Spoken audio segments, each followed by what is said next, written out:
Sebelum memberikan kemerdekaan kepada Malaysia, British telah melakukan beberapa siri ujian untuk memastikan bahawa negara yang bakal ditubuhkan benar-benar akan melaksanakan sistem demokrasi.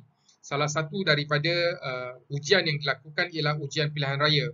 Pilihan raya pertama telah berlaku pada 1 Disember 1951 bagi memilih wakil-wakil dalam Majlis Pembandaran Pulau Pinang.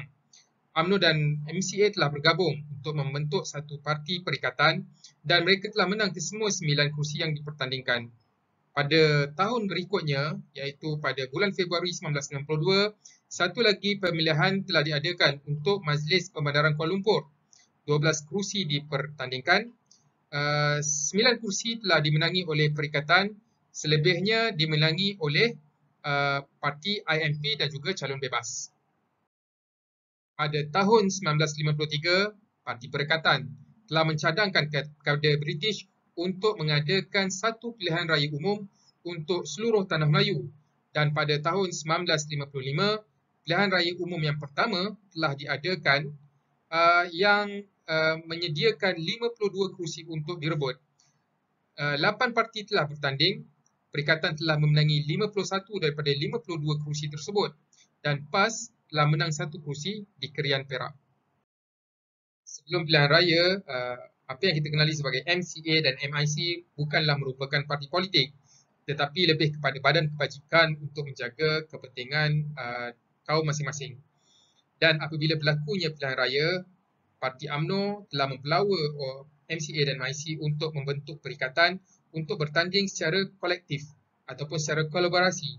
Ini menunjukkan kesungguhan dan kesediaan orang Melayu untuk berakomodasi dan bersedia untuk menerima bukan Melayu sebagai benar-benar sebahagian daripada warga negara yang mempunyai hak sepatutnya sebagaimana warga negara.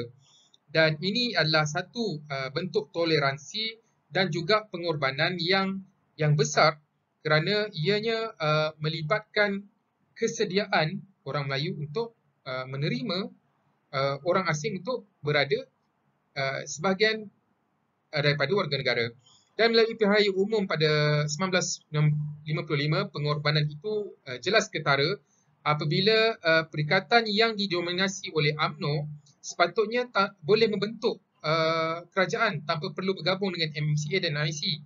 Namun hal ini tidak dilakukan, sebaliknya memilih untuk juga memberikan kerusi dan juga memberi peluang kepada MCA dan MIC bertanding.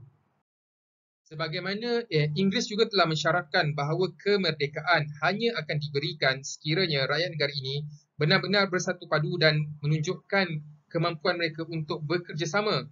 Justru kemenangan perikatan menjadi bukti kepada Inggeris bahawa orang Melayu sedia dan bekerjasama dengan bukan Melayu. Selepas daripada pilihan tersebut, pada Januari 1956, rombongan 8 orang wakil telah berangkat ke London. 8 orang itu terdiri daripada 4 wakil Raja Melayu dan 4 wakil daripada perikatan. Rombongan itu juga telah diketuai oleh Tunku Abdul Rahman, manakala wakil Raja-Raja Melayu ialah Encik Abdul Aziz daripada merupakan Menteri Besar Selangor, Datuk Muhammad Sis yang merupakan Menteri Besar Johor dan Datuk Ni Ahmad Kamil yang merupakan Menteri Besar ataupun bekas Menteri Besar Kelantan. Manakala wakil perikatan ialah Tunku Abdul Rahman sendiri sebagai Ketua Menteri dan Menteri Hal Ehwal Dalam Negeri, Datuk Abdul Razak sebagai Menteri Pelajaran, Kolonel H.S. Lee sebagai Menteri Pengangkutan dan mewakili orang Cina, Dr. Ismail Datuk Abdul Rahman sebagai Menteri Hasil Bumi dan juga Setiausaha T.H. Tan.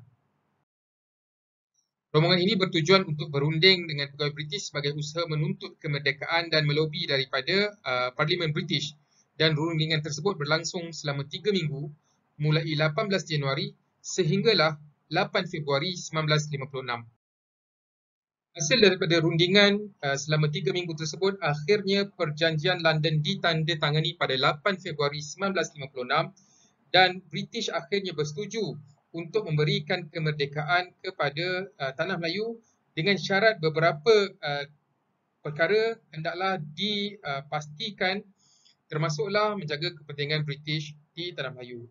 Berikut adalah beberapa ciri ataupun intipati daripada Perjanjian London. Yang pertama, British bersetuju memberikan kemerdekaan kepada Tanah Melayu pada 31 Ogos 1957.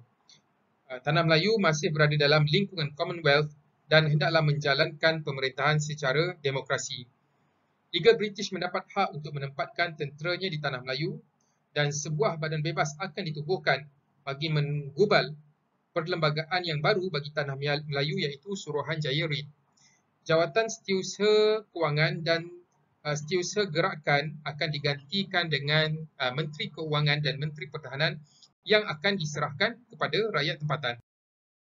Pada 1956, akhirnya Suruhanjaya Reid ditubuhkan bagi menggubal perlembagaan Tanah Melayu dan ianya dianggotai oleh Lord Reid sendiri, Sir Ivor yang kedua-duanya merupakan warga negara British, Sir William Mackal, warga negara Australia, B. Malik, orang India dan juga Hakim Abdul Hamid Pakistan yang berasal daripada Pakistan. Bagi membentuk perlembagaan tersebut, Suruhanjaya ini telah meminta cadangan dan pandangan parti-parti politik, orang ramai, individu-individu dan juga raja-raja Melayu. Jadi, apabila terbentuknya perlembagaan Malaysia sekarang ni, ianya merupakan hasil persetujuan semua rakyat, bukannya persetujuan terpilih daripada kumpulan-kumpulan tertentu.